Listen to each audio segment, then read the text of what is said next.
Hey guys, it's Chris Wong. I'm filming this video as of August 2nd, 2025, and I'd like to talk about purchases I made on both my Questrade and Wealthsimple margin accounts. So as a disclaimer, I'm not a financial advisor. I'm just guys interested in building a portfolio and trying to achieve financial independence to retire early. So I saw that the market was down a little bit, and I saw certain ETFs went down even further than the indexes. So I actually decided to take a chance and add more shares of like the TSLY ETFs, so TSLY by Harvest Portfolio. So that's on my Canadian margin account on Wealthsimple.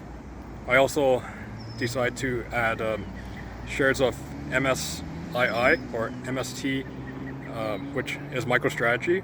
MST is by Defiance, and MSII is by RecShares.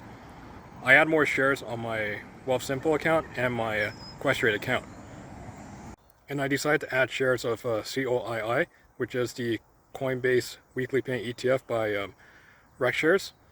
I decided to add them to both my Wealthsimple and my Questrade account, seeing that there was a drop in the Coinbase holding and other Coinbase ETFs.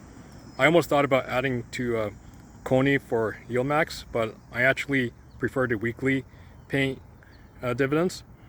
And then I also decided to purchase LLHE, which is the Eli Lilly ETF by Harvest High Income Shares, and then also decided to purchase HHLE because I saw that a lot of healthcare companies was going down in share price.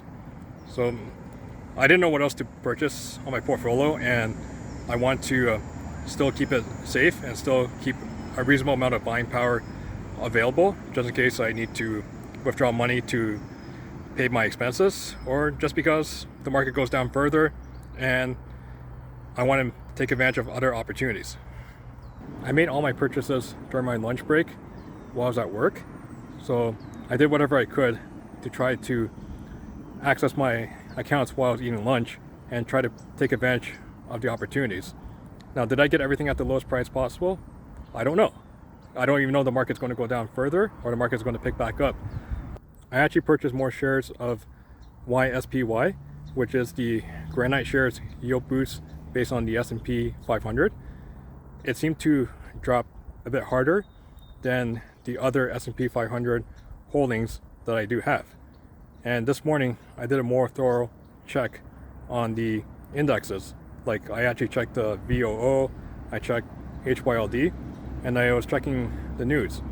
And even though the news said that the market dropped a bit, but it looked like it didn't drop as hard compared to the holdings I just picked up yesterday. I don't know if the market's going to drop further or it's going to recover. It's hard to predict that. So I might as well treat it as a buy and hold investment for the long term. So when I made my purchases yesterday, I was being extra careful to make sure I still had plenty of buying power available on both my accounts. And even with my Wealthsimple account, I want to make sure there's a lot more buying power available because that's the main account I use to pay for my expenses other than my work income. I hope you guys liked the video. If you liked the video, please give me a thumbs up. Otherwise, please subscribe to my channel for future videos. Thank you guys for watching.